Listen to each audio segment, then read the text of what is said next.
Hello guys, welcome to hit TV. నేను మీ Nihal.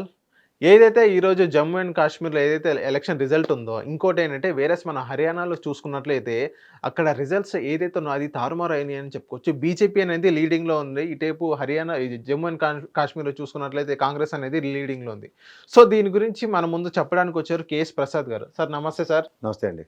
Sir, మనం చూసుకున్నట్లయితే హర్యానాలో ఏదైతే ఎలక్షన్స్ ఏదైతే ఫస్ట్ 8 o'clock మనం చూసినట్లయితే ఓకే కాంగ్రెస్ లీడ్లో వచ్చిందని చాలామంది అనుకున్నారు. తర్వాత చూసుకుంటూ పోతూ ఉంటే ట్రెండ్ అనేది మారిపోయింది. మళ్ళీ బీజేపీలో మళ్ళీ మ్యాజిక్ ఫిగర్ టచ్ క్రాస్ అవుతుందన్నమాట. ఇప్పుడు మనం చూసుకున్నట్లయితే హర్యానా గురించి మనం మాట్లాడుకున్నట్టే 49 అనేది బీజేపీ ఉంది. కేవలం 35 మాత్రమే కాంగ్రెస్ ఉంది. ఇప్పుడు ఈ రిజల్ట్ చూసిన తర్వాత హర్యానా గురించి మొత్తం చూసిన తర్వాత మీకేమనిపించింది సార్? దేశ ప్రజలు ఫస్ట్ జై కేజ్రీవాల్ అనుకుంటే మంత్రదండంకి ఉపశమనం కలుగుతుంది. ఎందుకు బెయిల్ ఇచ్చారు కేజ్రీవాల్ కంటే ఇందుకే. ఇప్పుడు నాకు తెలిసి పోస్టల్ బ్యాలెట్లు ఫస్ట్ ఓపెన్ చేస్తారు. దాంతో ఫస్ట్ రిజల్ట్ వస్తుంది. దగ్గర 60 స్థానాల దగ్గర కాంగ్రెస్ లీడ్ వచ్చింది. అంటే ప్రభుత్వం నడిపిస్తున్న యంత్రాంగం అంతా పగబట్టి ఉన్నారు ప్రభుత్వం మీద అని అర్థం. ఇది పోస్టల్ బ్యాలెట్ల యొక్క సారం. రెండవది, ఉవ్వెత్తున లేచిన రైతు ఉద్యమం పునాదులు పడింది హర్యానా నుంచే. అంటే గ్రామీణ వాతావరణం అంతా బీజేపీకి ఎగ్నిస్ట్ ఉంది. ఇంక మిగిలింది ఎవరండి? ఈ సిటీ లిమిట్స్లోనూ అర్బన్ లిమిట్స్లో ఉంటున్న ఈ pakodi batch, over action batch అంటాను నేను. ఎందుకంటే వీళ్ళు సోఫిస్టికేషన్ అన్నమాట. వాళ్ళకి వెనకాల సిరిగి శాట్ అవుతుంది. ఏ వస్తువు కొన్నా చచ్చిపోయేంత పరిస్థితి ఉంది.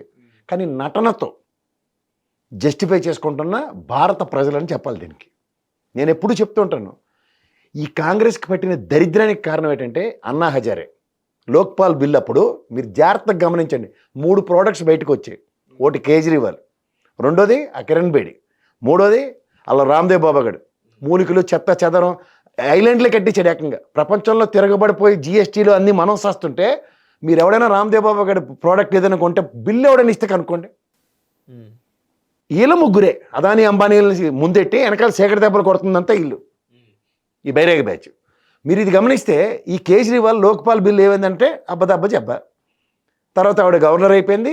ఈ మహానుభావుడు ఎంఐఎం పార్టీ ఒకటి ఉంటుంది కాంగ్రెస్లో ఎక్కడైనా సరే. ఉత్తరప్రదేశ్ అంతా మొత్తం నున్న గుండె గీసింది. ఎక్కడంటే ముస్లిం సామాజిక వర్గం ఎప్పుడైతే టర్న్అవుట్ అవుతుంది అన్న దగ్గర ఒక ఆర్టిఫిషియల్ పార్టీ కింద దీన్ని ప్లాన్ చేసి ఓటు బ్యాంక్ చీలికి స్టార్ట్ అయింది. అక్కడి నుంచి ఏమైందంటే ఉనికికే ప్రమాదం వచ్చే పరిస్థితి వేసింది. ఇప్పుడు దానికి ప్రత్యామ్నాయం ఏం చేశారంటే అరవింద్ కేజ్రీవాల్. నీ దగ్గర ఉన్నట్టు నా దగ్గర లేనట్టు, జైల్లో ఉన్నట్టు జైల్లోంచి బెయిల్లోంచి బయటకు వచ్చినట్టు, లాస్ట్కి హర్యానాలో అనేది బడేలమన్నట్టు. మీరు గమనించండి, దేశ ప్రజలకి నిశితంగా తెలుసు ఏది ఈ బీజేపీ ప్రభుత్వం చేస్తున్న దాష్టికాలన్నీ భరిస్తూ కడుపులో సస్తున్నారు. శివుడు ఆలాలని గలంలో పెట్టుకున్నట్టు. కానీ అప్పటికి ఉత్తరప్రదేశ్ అండ్ హర్యానా లాంటి ప్రాంతాలు బీజేపీ కైవసం చేసుకుంటే అవతల అంత ఉవ్వెత్తులు లేచి చేస్తున్న రైతు ఉద్యమాలు కూడా ప్రపంచానికి తెలియకుండా చేసే కార్యక్రమం. అంటే ఒక స్ట్రాటజీ ఎలా ఆప్ చేస్తున్నారో చూడండి. కరెక్ట్గా సైంధవుళ్ళకి ఎలక్షన్స్ ముందే బెయిల్ ఇచ్చింది, అక్కడ నిలబెట్టాడు. ఇవాళ హర్యానాలో ఖచ్చితంగా ఓటు బ్యాంక్ చీలింది. చూసుకోండి కావాలంటే. ఇప్పుడు ఇంకా రిజల్ట్స్ కదా మీకు ఖచ్చితంగా రేపు పొద్దున్న నియోజకవర్గం టు నియోజకవర్గం ఓట్లు అన్నీ తెలిస్తే కదా మనోడు ఎంత డెంట్ పెట్టాడో ఖచ్చితంగా తెలుస్తుంది. కేవలం కేజ్రీవాల్ గారి వల్లే కదా సార్ ఇప్పుడు మొత్తం అయిందంటారు? అంటే ఆబ్వియస్గా మీరు ఆప్షన్ ఎక్స్ప్లోర్ చేయండి. నేను ఇందాక మొదట చెప్పిన ఇనిషియల్ రిమార్క్స్ నేను ఎప్పుడు కట్టుబడి ఉంటాను. అట్లీస్ట్ ప్రభుత్వ వ్యతిరేకతకి పోస్టల్ బ్యాలెట్లో నీకు ఆన్సర్. అక్కడ లీడింగ్ గవర్నర్ ఫస్ట్ 8 గంటలు 9 గంటల లోపున కాంగ్రెస్ ఉంది. Very good. రెండోది అర్బన్ ఏరియా రూరల్ ఏరియాస్ కింద 2 వైఫర్కేట్ చేస్తే రూరల్ ఏరియా అంతా రైతు ఉద్యమాలు చేసిన వాళ్ళే కదా, రైతులే కదా వాళ్ళు. ఆహా మా ఉద్యమానికి మమ్మల్ని ఏమో పేజాలు తిన్నారు, బూట్లు కొనిచ్చారు, మీరు ఆర్టిస్టులు, మీరు నిజమైన రైతులు కాదని అవమానాలు చేస్తే ఎంత బాగా అవమానం చేశారండి మమ్మల్ని అనేది బీజేపీ కోటేస్తారా? మనకు సిగ్గు ఉండాలి ఆ రిజల్ట్ చూడడానికి. అంటే ఏమవుతుందంటే ఉపాధి కల్పన అన్నది ఇంకో పకోడీ కబురు చెప్తున్నారు హర్యానాలో. మీకు అర్థమవుతుందా? ఇప్పుడు ప్రజా వ్యతిరేకత జమ్మూ కాశ్మీర్ చూడండి, మీకు ఎంత లాజిక్ ఉంటుందంటే వీళ్ళు పీడీపీ ముఫ్తీ ఇవాళ దేశంలో ఒక అతనికి మన భారత ఖైదీగా ఉన్నవాడిని ఈవిడిని హైజాక్ చేసి ఫ్లైట్లో విడిపించడానికి కర్త కర్మకరి ఒకసారి అధికారం ఇచ్చారు బీజేపీ వాళ్ళతో. తర్వాత 10 ఏళ్ళ తర్వాత పెట్టిన ఎలక్షన్ అక్కడ ఆర్టికల్ 370 రద్దు చేశారు. అండ్ ముస్లిమ్స్కి 3 తలాక్ బిల్లు. నిజంగా కదా, అక్కడ కాశ్మీర్ 370 రద్దు చేసేసిన తర్వాత ఇంకా భారతంలో ప్రపంచం తెరబడిపోతుందని చెప్పిన పెట్టకథలకి ఇవాళ ముఫ్తీ అమ్మ ఎక్కడుంది? బీజేపీ వాళ్ళు 25కే పరిమితం అయి ఉన్నారు. జమ్మూ కాశ్మీర్లో ఎక్కడ వీళ్ళ పరిస్థితో అందరికీ తెలుసు. ఎన్ని ఫేజీలు పెట్టినా నిజమైన వ్యతిరేకతను ఎలా చాటుకున్నారో చూడండి. అవును. కాంగ్రెస్ ఈ గులాం నబీ ఆజాద్ అటువంటి బయటికి తీసిన ఆ పకోడీ రాజకీయాలకి పక్క చెప్పారు, చాలా బాబు పక్కెళ్ళి ఆడుకో నువ్వు కాంగ్రెస్ అని. మీకు అర్థమవుతుందా? ఈసారి నెక్కచ్చిగా మీరు ఇంకోటి గమనించండి, హర్యానా లాంటి దగ్గర మీకు ప్రజలకి ఎక్కడ డిమోరల్ అవ్వకుండా కాంగ్రెస్ శ్రేణులు మనం ఇంకా లాస్ట్ రౌండ్ దాకా లీడ్లోనే ఉన్నాం, గెలవబోతున్నాం అని మొరాల్ ఇస్తున్నారు. ఇది రీసెంట్ పాస్ట్లో ఫస్ట్ ఎవర్ బ్రేక్. ఓకే. ఇప్పటిదాకా జరగలేదు. చేతులు ఎత్తడం పారిపోవడం. మీకు అర్థమవుతుందా? నువ్వానైనా అనే తగడం ఎలక్షన్ ఎప్పుడైతే స్టార్ట్ అవుతుందో దీనంతటికీ వీళ్ళు ప్రైమరీ రేపు నెక్స్ట్ యూపీ ఎలక్షన్ కూడా ఇలాగే జరగబోతుంది. ఆల్టర్నేటివ్ మెకానిజం బీజేపీ ఎప్పుడైతే క్రియేట్ చేసుకుంటుందో ఇవి గమనించండి. ముందు ఎలక్షన్ ఎంఐఎం పార్టీ త్రూగా, రెండో యూపీ ఎలక్షన్ యోగి ఆదిత్యనాథ్ది, రీజనల్ పార్టీలను ప్రొవోక్ చేసి తీసుకొచ్చారు సీన్లోకి. అట్లా ఆల్టర్నేటివ్స్ క్రియేట్ చేసుకుంటూ మెయిన్ ఓటు బ్యాంక్ని డిస్ట్రాయ్ చేస్తున్నారు. నిశ్చితంగా ఉన్న ఓటు బ్యాంక్ని. దీని మీద లాజికల్ థింకింగ్ కనుక వీళ్ళ దగ్గర లేకపోతే థింక్ ట్యాంక్లో కష్టం చాలా. అంటే హర్యానా కొట్టేసినట్టే చెప్తారు, నెక్స్ట్ యూపీకి కూడా ఇలాగే కొట్టారంటే ఇక ప్రజల్లో వ్యతిరేకత లేదని పోర్ట్రేట్ చేస్తుంటారు. కానీ నిజంగా వ్యతిరేకత వీళ్ళు ఆర్టికల్ 370 రద్దు చేసిన, ట్రిపుల్ తలాక్ చేసిన, జమ్మూ కాశ్మీర్లో 10 సంవత్సరాల తర్వాత ఎలక్షన్ పెట్టినా అక్కడ ప్రజలు ఇచ్చిన తీర్పు చూసుకోండి. ఇది నిజమైన వ్యతిరేకత. అవును. దీన్ని వాళ్ళు ఆర్టిఫిషియల్ మేనేజ్మెంట్ ఎలా చేస్తారో చూడండి. ఇది కనుక ప్రజలు గ్రహించగలిగితే ఖచ్చితంగా ప్రజా ప్రతిస్పందన నిజంగా ప్రభుత్వాల మీద ఎలా ఉందో తెలుస్తుంది. సార్, బీజేపీ అనేది హర్యానాలో కాదు వేరే స్టేట్స్లో కూడా సేమ్ ఇదే ఏదైతే వాళ్ళు చెప్పారో సేమ్ ఇదే ఫ్లోలో ఇలాగే ఇద్దా బీజేపీ అనేది? అంటే ప్రజాస్వామ్యంలో మనకి ఈ ఓట్లు ఎలక్షన్స్ ఎలా జరుగుతుందో తెలుసు కదా, ఈవీఎం. అవును. మూడో కంటికి అనుమానం రాకుండా చూడండి, కోటకొట్టుకు వెళ్తే కొసరేసినట్టు ఓ చిన్న బొర్డర్ స్టేట్ని కాంగ్రెస్ మొహాన్ని పడేస్తున్నారు. అవును. మీకు అర్థమవుతుందా? సో అక్కడ అనిశ్చితి తప్ప ఇంకేం ఉండదు వాళ్ళకి. సో దానివల్ల ఏమవుతుందంటే వీళ్ళు చేస్తున్న పని ఎప్పటికీ మూడో కంటికి తెలియకుండా బ్రహ్మాండంగా లీడ్ చేసుకుంటూ ముందుకు వెళ్తున్నారు. సార్, ఇప్పుడు బీజేపీ ఇంతలా ఏదైతే ఇలా థర్డ్ పార్టీ వాళ్ళని ఇలా చేసుకొని ఏదైతే చీలుతున్నదో ఒక పర్సన్ని పెట్టి ఇలా చేపిస్తున్నారు అన్నారు, ఇదే ఇంతలా చేస్తున్న బీజేపీ కాంగ్రెస్ వాళ్ళు పసిగట్టరా సార్?